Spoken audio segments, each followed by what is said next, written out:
Olá pessoal, tudo bom com vocês? Estou passando aqui hoje para conversar com vocês sobre as alterações legislativas que impactaram o Código de Processo Civil, a Lei 14.195 de 2021. Uma lei que foi publicada na última sexta-feira, dia 27 de agosto, e entrou em vigor já na segunda-feira, dia 30 de agosto de 2021. Essa lei, que pode ter a sua formação, a sua origem questionável, porque decorre de uma medida provisória, que é a 1040 de 2021, e a medida provisória não poderia tratar de assuntos relacionados ao processo civil, por força lá do artigo 62, parágrafo 1º, inciso 1º da Constituição Federal, mas o fato é que essa lei 14.195 de 2021 está em vigor e acaba trazendo 3 importantes alterações no âmbito do Código de Processo Civil. Alterações relacionadas à citação da parte, alteração relacionada ao procedimento de exibição de documento ou coisa e alteração relacionada à prescrição intercorrente lá na execução, tanto no cumprimento de sentença quanto no processo de execução. Então é sobre essas 3 alterações que a gente vai conversar a partir de agora.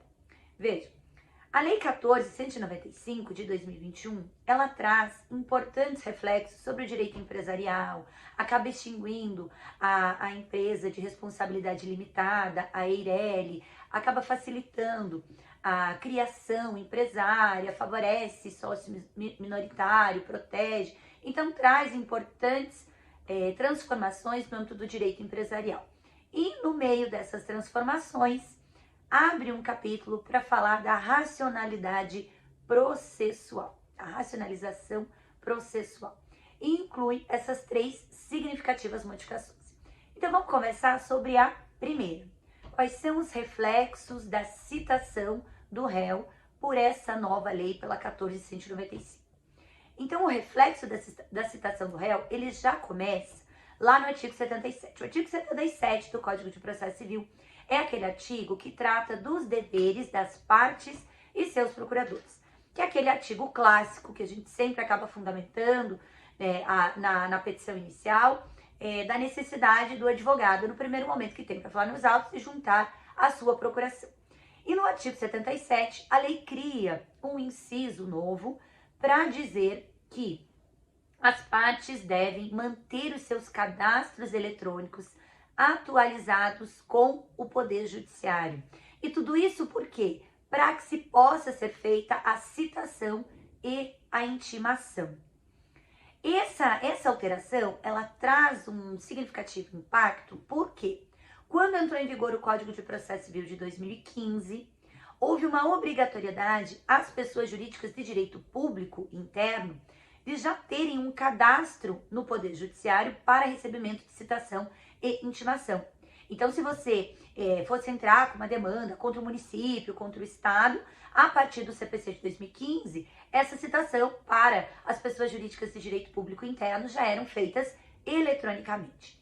Lá no artigo 1051 e 1052 do livro complementar do Código de Processo Civil, havia uma faculdade às pessoas jurídicas de direito privado de, a partir de um mês da entrada em vigor do CPC, o que aconteceu lá em abril de 2016, as pessoas jurídicas de direito privado, se quisessem manter um cadastro eletrônico junto ao Poder Judiciário, poderiam fazê-lo para que recebessem citações e intimações eletrônicas.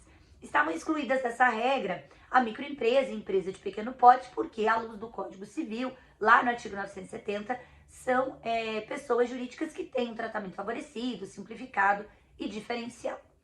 Então, quando o Código de Processo Civil, por força da Lei 14.195, traz esse inciso novo ao artigo 77, é como se ele estivesse já sedimentando o local para evoluir, para a evolução das citações eletrônicas. E não é por outro motivo que justamente a gente tem lá no artigo 319, no inciso 2, na qualificação das partes, que as partes devem ser qualificadas, além do nome, profissão, estado civil, CPF, etc., com o seu endereço eletrônico. Então, manter essa base de endereço eletrônico junto do Poder Judiciário para recebimento de citação e de intimações.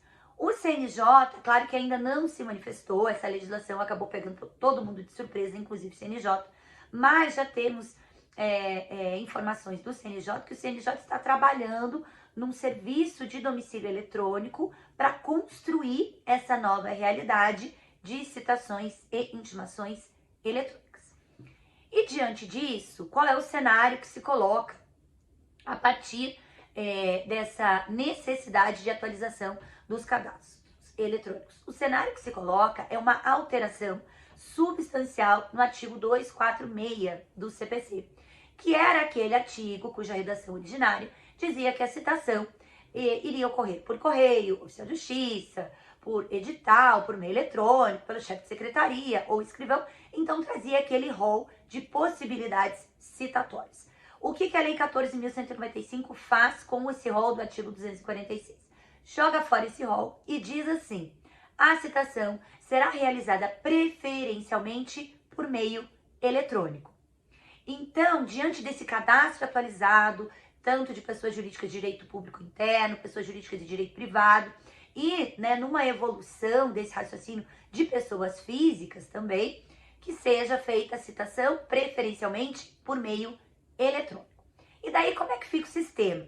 Então se altera lá o artigo 238, se insere um parágrafo primeiro lá no artigo 238 do Código de Processo Civil, dizendo que a partir do momento que você protocola a tua petição inicial, a citação ela deverá ser efetivada no prazo de 45 dias úteis, que é um prazo impróprio, é um prazo da própria secretaria, da própria vara, mas que é um prazo indicativo de que a citação ela deve acontecer num prazo bastante razoável, 45 dias úteis, né? Porque não tendo esse equilíbrio ou essa certa celeridade no procedimento de citação, a gente tem uma morosidade extrema logo no início do nosso procedimento. Então, se inclui esse parágrafo primeiro no 238 para dizer que do protocolo da petição inicial teremos, então, 45 dias úteis para que a citação seja efetivada.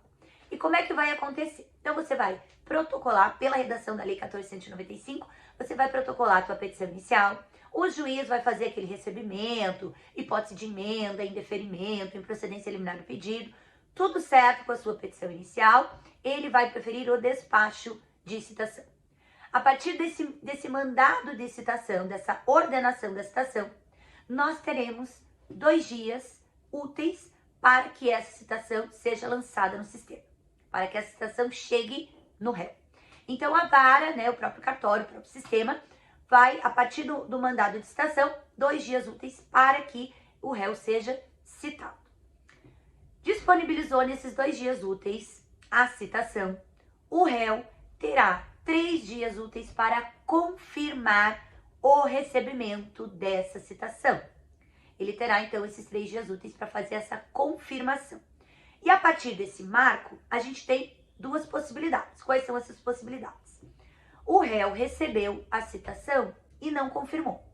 Diante da ausência de confirmação nesses 3 dias úteis da citação, então não foi confirmado, o Poder Judiciário vai entender que não foi citado eletronicamente, vamos fazer a citação pelos meios tradicionais. Vai lá a citação por correio, vai a citação por oficial de justiça, os meios normais de fazer a citação. Porém, foi citado pelo meio tradicional, na primeira oportunidade que tiver para falar nos autos, vai ter que justificar o porquê que não confirmou a citação eletrônica. E se esse réu não trouxer uma justificativa plausível do porquê ele não confirmou a citação, ele será multado em até 5%, multa esta que será revertida ao Estado, porque acaba, claro, competindo um ato atentatório à dignidade da justiça.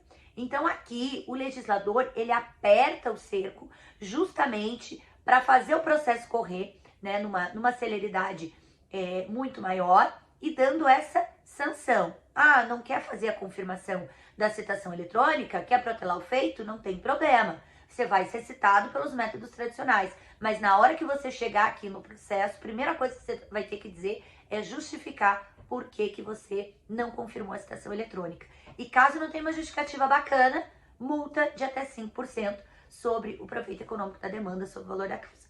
Então, esse seria o primeiro caminho. O segundo caminho é o réu receber a citação e confirmar a citação dentro desses 3 dias úteis. A partir do momento que o réu confirmar essa citação, ele vai ter 5 dias úteis, que é um prazo aí, um prazo de lambuja para o réu, que é um prazo que não vai estar fluindo nada, não começou a correr nada, mas ele tem esses 5 dias úteis. A partir do momento que ele confirma a citação, ele tem 5 dias úteis para começar o prazo processual. Que prazo processual é esse? Lógico, né? Se a gente tiver um procedimento onde a partir da citação ele já receba a citação para comparecer à audiência, então ele confirmou a citação, lá no dia pré-determinado ele vai comparecer à audiência.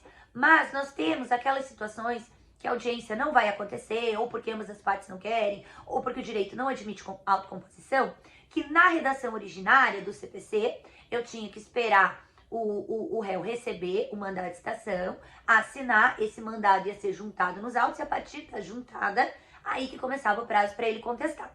Com essa nova regra, a coisa não é mais assim. Com essa nova regra, fui citado, tenho lá 3 dias para confirmar minha citação eletrônica, confirmei, tenho 5 dias úteis. A partir do próximo dia útil subsequente a esses 5 dias úteis, começa o meu prazo de contestação. Então, não tem mais essa de voltar, juntar o mandado de citação nos autos. Confirmei a citação, 5 dias úteis, depois 15 dias para começar, né, o teu prazo de 15 dias para oferecimento da contestação. Então, essa seria a principal alteração no que diz respeito à citação. Claro que a gente ainda precisa de uma regulamentação, de como que vai acontecer esse cadastro, aonde que eu vou me cadastrar para fazer o meu e-mail eletrônico, mas tudo isso, claro, já é um caminho, já é uma luz edificando a exigência do próprio Código de Processo Civil, a necessidade de que os processos caminhem de uma forma mais rápida, de uma forma mais séria. A segunda grande modificação altera o artigo 397 do Código de Processo Civil, que é o artigo que trata da ação de exibição de documento ou coisa, e é o único dispositivo que é alterado, mas com uma finalidade muito importante. Por quê? Na redação originária, toda vez que você fosse propor uma ação de exibição de documento ou coisa, você era obrigado, até pela própria necessidade de pedido certo e determinado, a quantificação e determinação do pedido, você era obrigado a dizer qual era o documento ou a coisa que você queria, para que você queria e por que você precisava ter conhecimento daquele documento para ensejar a tua ação. E às vezes a parte nem sabia o que ela queria, porque ela não tinha acesso a toda a documentação, então ela precisava ter lá a visualização do todo para falar, eu preciso disso, eu preciso daquilo. Então, qual foi a substancial alteração do artigo 397? O artigo 397, ele se aproxima de um instituto muito usual lá no direito de países de common law, como por exemplo os Estados Unidos, que é o Instituto da Discovery, que traz uma gama de documentação, uma gama de coisas muito mais abrangente, muito mais genérica, para que eu possa fundamentar a minha ação. Então, é como se a parte trouxesse todo o rol de documentos e você falasse, eu quero esse, e daí sim fundamentasse a sua ação. Então, é mais ou menos nesse sentido. Então, nos incisos do artigo 397, a gente vai encontrar que a parte, ao formular o pedido, ao formular a petição inicial de exibição de documento ou coisa, ela deve indicar quais são os documentos, ou quais são as coisas, ou quais as categorias de documentos. Então, você pode, por influência da 14.195, agora formular um pedido que não é que ele venha a ser genérico, mas é um pedido mais abrangente. É um pedido onde você pode dizer assim, eu quero todos os contratos que eu tenho com a pessoa jurídica X. Então, a pessoa jurídica vai trazer todos esses contratos, e dentro de todos esses contratos, eu vou filtrar aqueles que me são úteis para ensejar a minha demanda, para ensejar a minha pretensão. Então, essa é a importantíssima alteração do artigo 397 da ação de exibição de documento ou coisa. E a terceira alteração, e não menos importante, aliás, extremamente importante, diz respeito à prescrição intercorrente. Prescrição intercorrente altera o artigo 206A do Código Civil, dizendo que a prescrição intercorrente ela vai ter o mesmo prazo da pretensão e altera, sobretudo, o artigo 921 do Código de Processo Civil, que é aquele artigo que trata da prescrição intercorrente. Então, o que a gente tem de mudança nesse sentido? A redação originária do CPC dizia que quando você estivesse diante de uma execução absolutamente frustrada, então tanto o processo de execução de título extrajudicial, ou cumprimento de sentença, execução de título judicial, você ia comunicar ao devedor que ele tinha que fazer o cumprimento da obrigação, não cumpriu a obrigação, atos executivos, penhora, depósito, avaliação, até expropriação de bens, até que o credor fosse integralmente satisfeito. Mas chegava um momento, às vezes no teu procedimento executivo, que você não localizava bens desse devedor. Então, o que o código dizia na sua versão originária? Que a partir do momento que eu não localizasse bens do meu devedor, teria o prazo de suspensão de 1 ano da execução. Então, a execução era suspensa por 1 ano. A partir do prazo de suspensão da execução, a partir desse 1 ano de suspensão, caso não houvesse qualquer manifestação da parte, começava a prescrição intercorrente. E a prescrição intercorrente, lógico, lá de acordo com o 206A, prescreve no mesmo prazo da pretensão. Então, a depender do título, a depender da modalidade obrigacional, você ia ter lá 6 meses, 1 ano, 3 anos de prescrição intercorrente. E essa prescrição intercorrente, na versão originária, ela poderia ser interrompida. E vocês sabem que a interrupção do prazo, o prazo volta a correr na sua integralidade. É diferente da suspensão. Então, toda vez que você encontrou algum bem, interpelava ali a execução, penhorava, interrompia o prazo prescricional, daí depois não conseguia vender, não conseguia fazer o leilão por alguma razão, voltava o prazo prescricional. Achou outro bem, voltava o prazo prescricional. E assim você ia, até o final da execução. Na versão atual, na versão da 14.195, essa sistemática muda completamente. Primeiro, que lá no inciso 3º do artigo 921, o legislador diz agora que a execução ela será suspensa ou quando não se localizam bens do devedor, ou quando não se localiza o próprio devedor, o que é bastante comum no procedimento executivo. Então, não localizou o devedor ou não localizou bens, suspensão da execução, artigo 921. Mas, aquela regra de que tem a suspensão e depois começa a prescrição intercorrente, e eu fico interpelando, acho um bem, não consigo, volta a prescrição, acho bem, não consigo, volta a prescrição, isso acaba completamente. A nova redação, lá no parágrafo 4º e seguintes do mesmo artigo 921, determina que a suspensão da prescrição intercorrente, ela acontecerá uma única vez e pelo prazo máximo de 1 ano. Não é que ela vai ser suspensa pelo prazo de 1 ano. A suspensão da prescrição intercorrente vai acontecer uma única vez pelo prazo máximo de até 1 ano. Isso significa que, a partir do momento que você tem a ciência de uma citação, de uma intimação infrutífera, não localizei o devedor ou não localizei bens, a partir do conhecimento da primeira tentativa infrutífera de localização do devedor ou de localização de bens, a partir desse momento, você vai ter uma suspensão da prescrição no prazo máximo de 1 ano. E você só pode usar uma vez essa prerrogativa. Ou seja, vamos supor que dali 4 meses eu localizei algum bem. Pronto. Suspendeu a prescrição intercorrente, você já gastou o teu cartucho, você já queimou a tua ficha ali. Se depois penhorou esse bem que você localizou ali depois de 4 meses, não conseguiu vender ou por alguma outra razão, vai ter prescrição intercorrente de novo? Não. Extinção da execução. Então, a alteração significativa está ali no parágrafo 4º do 921, que determina que a ciência inequívoca dessa primeira tentativa frustrada de localização de bens ou de localização do devedor vai ser suspensa a prescrição intercorrente uma única vez e no prazo máximo de até 1 ano. Então, você gastou essa ficha ali 1 semana depois, 1 mês depois, 4 meses, acabou, morreu. Eu posso gastar essa ficha até quando? Prazo máximo de 1 ano. Aí depois morreu, acabou a prescrição, extinção do processo. Então, ali no parágrafo 4A, no parágrafo 5º, tem as consequências dessa prescrição e determina ainda que o juiz pode, de ofício, declarar essa prescrição intercorrente e extinguir o processo, desde que previamente ouça as partes no prazo de 15 dias, que acaba em consonância lá com o artigo 9º, artigo 10 do Código de Processo Civil, que fala do contraditório aprofundado, da impossibilidade da decisão surpresa. Então, o juiz, entendendo que ocorreu a prescrição naquele processo, ele vai intimar as partes para que as partes se manifestem e daí sim ele pode decretar a prescrição. E diz ainda no parágrafo 7º, o que a gente já utilizava, mas não estava de uma forma positivada, é que esse procedimento de prescrição intercorrente, previsto agora de uma forma com uma nova roupagem no artigo 921, se aplica tanto ao processo de execução, que é onde o artigo 921 está localizado, quanto ao procedimento de cumprimento de sentença.